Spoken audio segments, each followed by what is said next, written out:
combinations of functions and composite functions.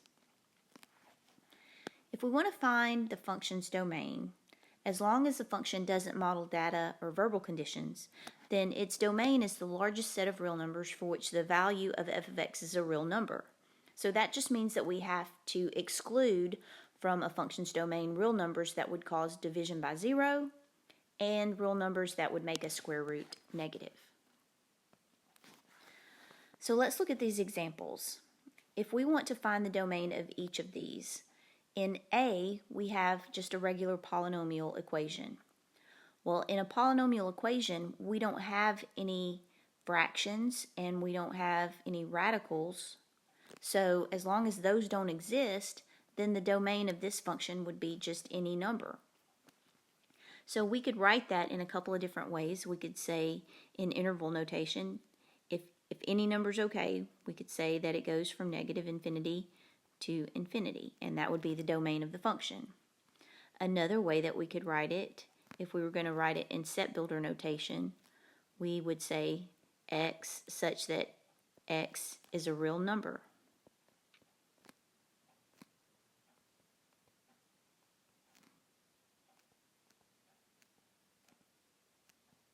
And like I said, that's with any polynomial equation. But if we're dealing with a rational equation, like in B, then we have to exclude any number that would cause the denominator to be 0.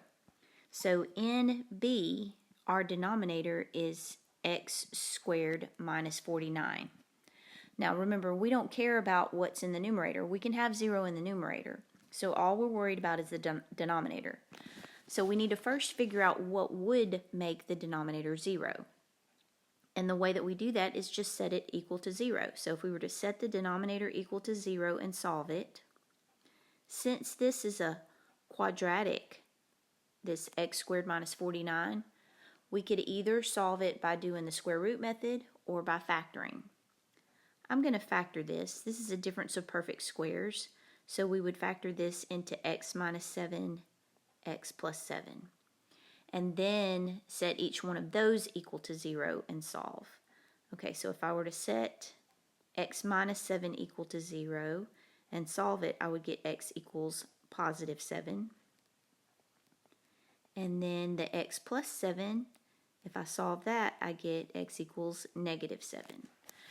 So if we think about that, either one of those would cause the denominator to be 0.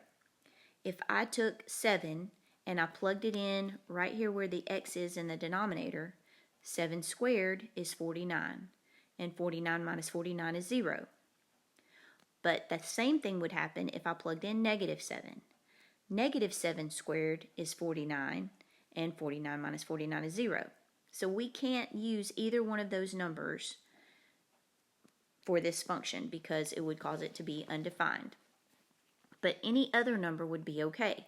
Those are the only two numbers that would cause the denominator to be 0. So the way that we would write our domain of this function, one of the ways that we could write it, if we think about it, think about a number line and say if we have these two numbers, negative 7 and positive 7, like I said, the domain is anything except for those two. So we would start at negative infinity and we would go up to negative 7, but we have to skip negative 7 because it's not part of the domain. And then all of the numbers in between negative 7 and positive 7 are okay, but we have to skip 7. And then all of the numbers greater than 7 are okay. So the way that we could write that in interval notation is from negative infinity to negative 7. Negative 7 is not included, so we use a parenthesis. So we have to skip negative 7. So that's unioned with, we're starting back at negative 7 even though it's not included. We go to positive 7, and we're going to do the same thing with positive 7. Close it with a parenthesis, unioned with positive 7 to infinity. And that's how we would write this. Okay, and then if we were to write it in set builder notation, we could just say x such that x is all real numbers except -7 and +7. Okay, in the last function, this is a radical equation. So in a radical equation, we can't have a negative under the radical. So that just means that the radicand, this right here, has to be greater than or equal to 0. It can't be less than 0 because that would make it negative. So to figure out what that would be, what the domain of the function would be, we set it up just like I just stated. This stuff under the radical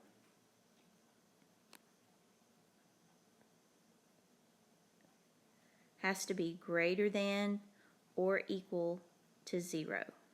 Because if it's less than 0, it's negative. Okay, so let me solve that.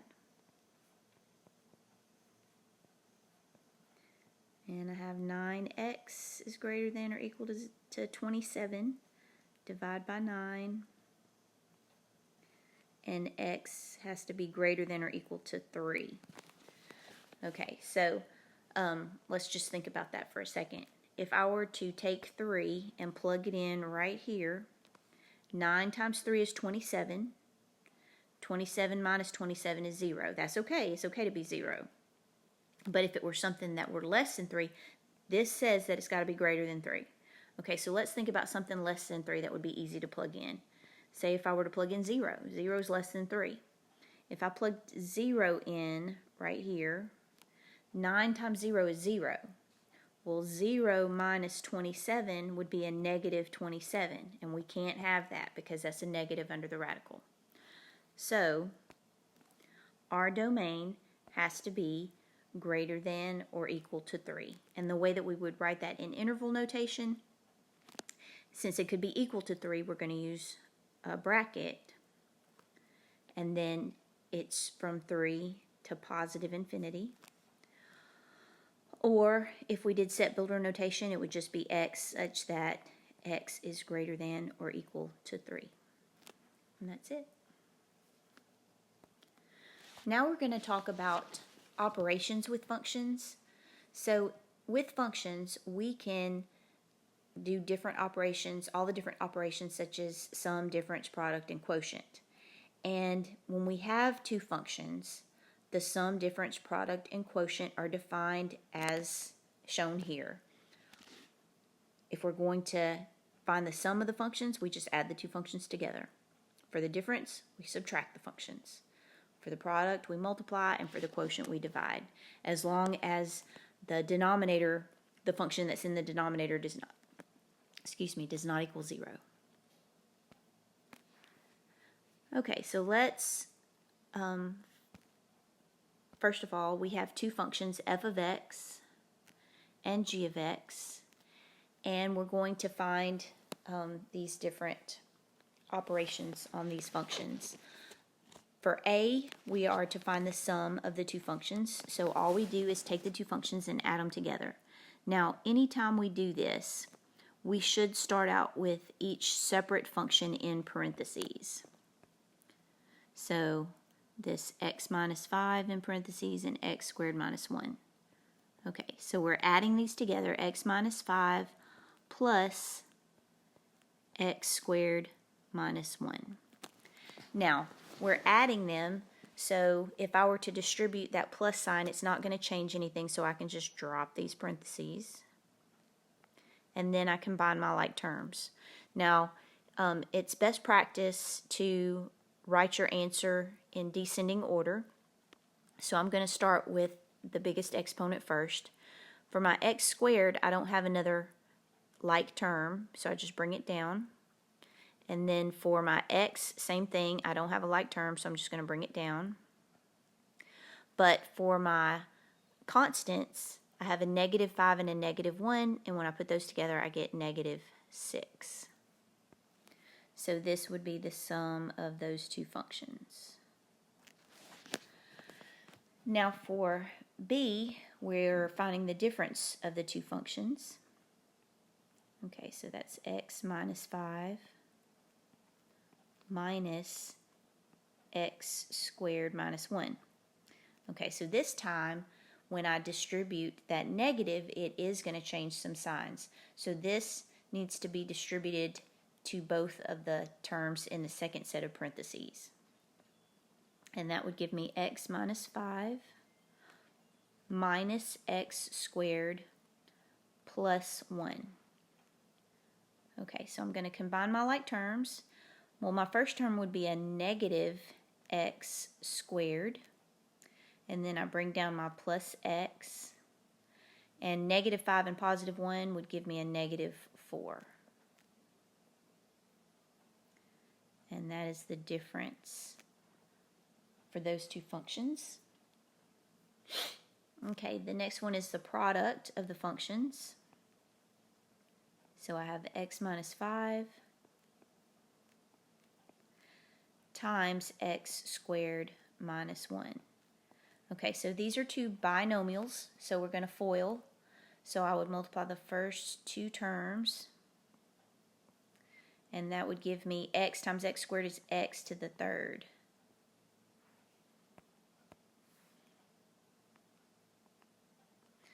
Instead of doing the outer, I'm going to go next with the inner just so that my answer will end up being in descending order. Negative 5 times x squared would be a negative 5x squared. And then the outer two terms would give me a negative x. And the last two terms would be positive 5.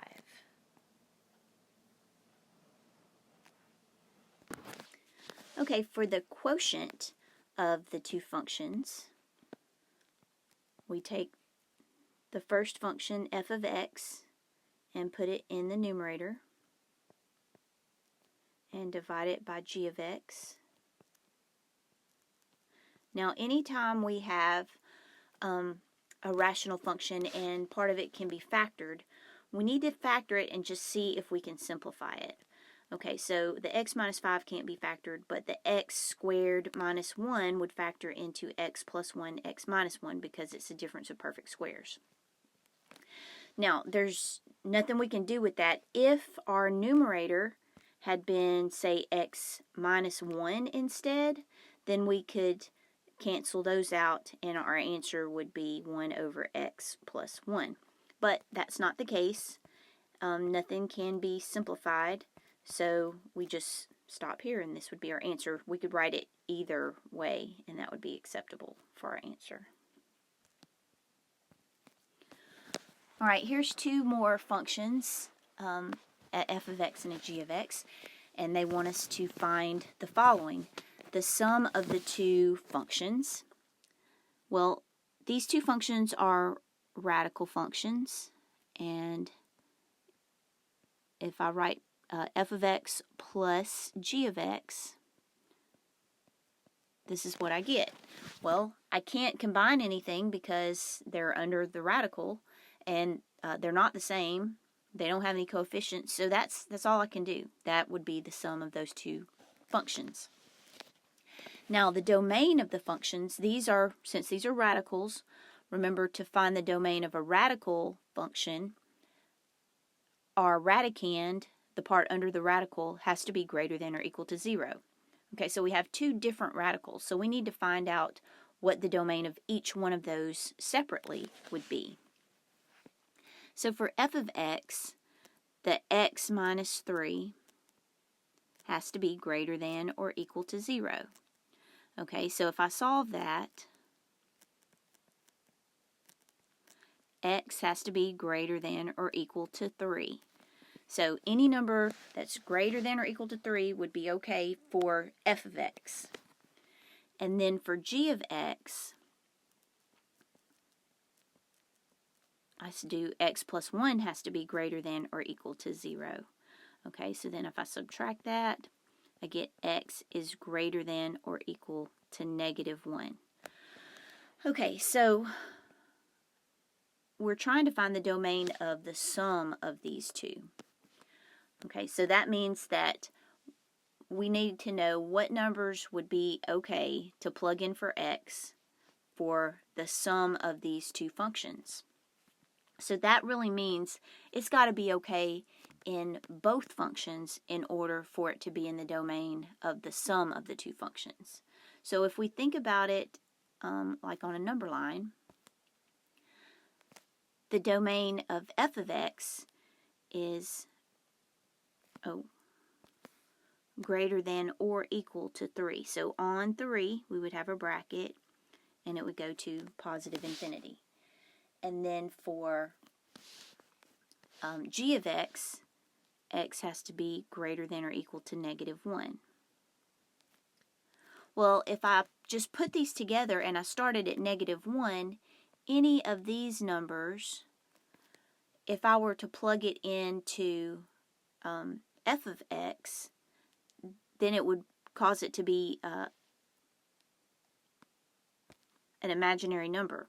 So for example, say if I were to plug in 0 into f of x, 0 minus 3 would be negative 3, so that's not okay. So we can't just take the union of these two. It would have to be the intersection of the two graphs. So it would need to be the part that overlaps. Okay, so it starts overlapping at 3. My stuff doesn't line up exactly right. But so it's going to start at 3 and it goes to infinity. And that would be the domain of the combination of the two functions, the sum of the two functions. So my domain would be from 3 to infinity.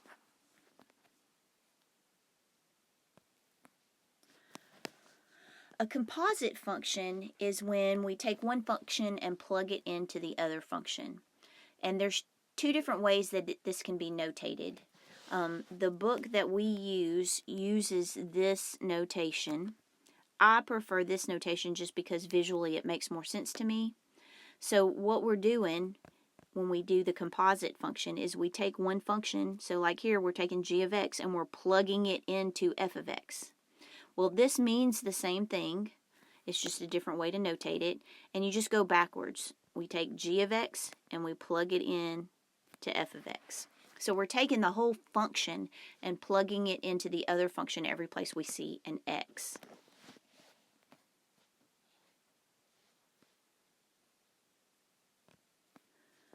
All right, so here we have f of x and we have g of x, and we're going to find each of the composite functions. So, like I said, we go backwards. We take this function and we plug it into this function. So we're taking g of x and we're plugging it into f of x. That means we take this and we plug it in every place we see an x in the other function. All right, so let me write that out. So this would be 5, and instead of x, I'm plugging in 2x squared minus x minus 1, and then I have plus 6.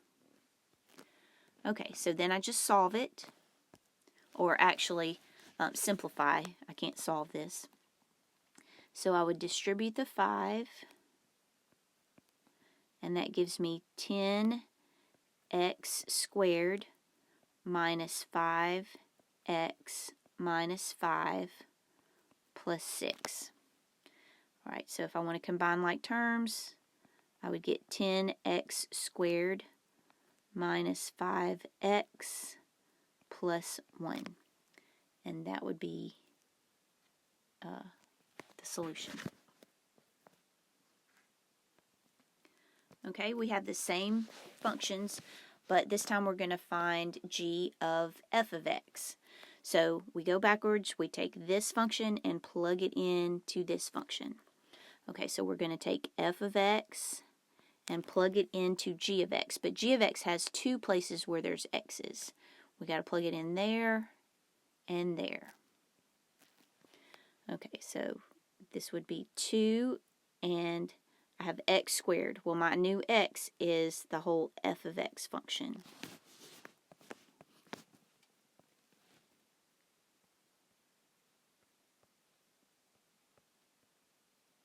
and don't forget that it's squared, minus my f of x again, minus 1. Okay, so to simplify this, the first 5x plus 6 is being squared. Okay, so it's 2 times these two things twice.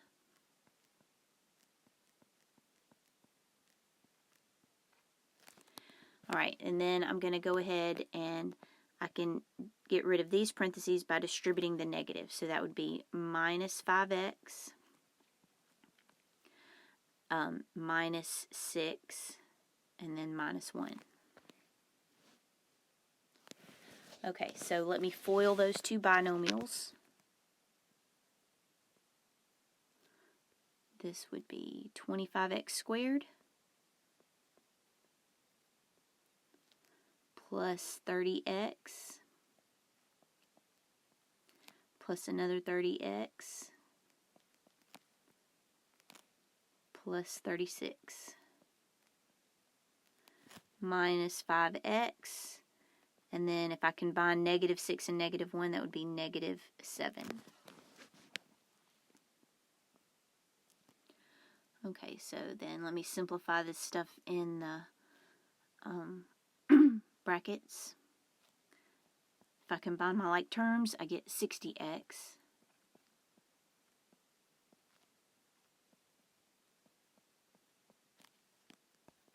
And then I would need to distribute the 2 to all of these terms in the parentheses. So that would be 50x squared plus 120x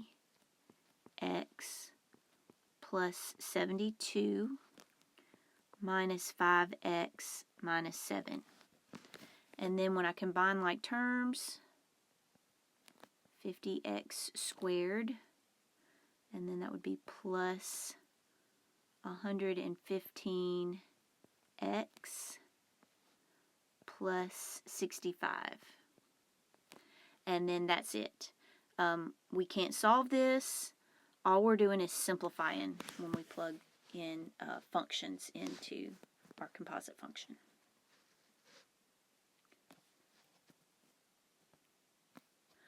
Okay, so this time, this is a little bit more of a step, but it's actually simpler. So in the ones before, we had like f of g of x. Well, now we have f of g of negative 1. So what this means, and we always go backwards in these composite functions, we're going to take negative 1 and plug it into g. And then once we get that answer, we're going to plug it into f. Okay, so let's start at the right and go towards the left. Okay, so if we do just this part, that's g of negative 1. Okay, so I'm going to take g and I'm going to plug in negative 1 every place that I see an x. Okay, so negative 1 squared, follow order of operations, would just be 1. And then a negative 1 is a positive 1 minus 1. Okay, so 2 times 1 is 2. And then a positive 1 and a negative 1 would be 0. Okay, so I get 2. G of negative 1 is 2. Okay, so that means now I'm going to take 2 and plug it in to f. Okay, so if I take my f function and I plug in 2 where the x is, that gives me 10 plus 6, which is 16. And that's my answer.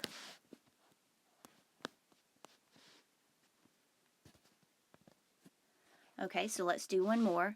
This is f of g of 2. Okay, we start at the right and go to the left. We go backwards. So we're going to take 2 and plug it into the g function. Okay, so g of 2. That's 2 times, I'm plugging in 2 for x, Okay, and if I follow order of operations, 2 squared is 4. And then -2 and -1, that would be a -3. So that's 8 minus 3, which is 5. Okay, so now I'm going to take 5 and plug it into f. Okay, so f of 5, that's 5, and I'm plugging in 5 for x, plus 6, so that's 25 plus 6, which is 31, and that's my answer.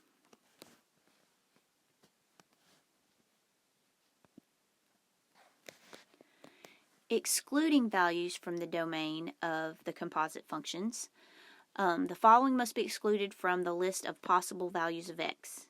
If x is not in the domain of g, it can't be in the domain of the composite of the two functions, f of g. And any value for which g of x is not in the domain of f cannot be in the domain of f of g. So what this is saying is anything that would not be in the domain of g of x has to be excluded from f of g of x. And then anything that would make g of x, that function, not in the domain of f, can't be in the domain of the composite of the two functions. Okay, so let's look at an example. Here we have two functions, f of x and g of x, and they want us to find the following. Okay, so first of all, f of g of x would look like this. If we take g of x and plug it into f of x, then we would have 4 over, and instead of x plus 2, we're going to replace the x with g of x, which is 1 over x plus 2. Okay, so that would be the composite of the two functions. And now they want us to find the domain of the two functions.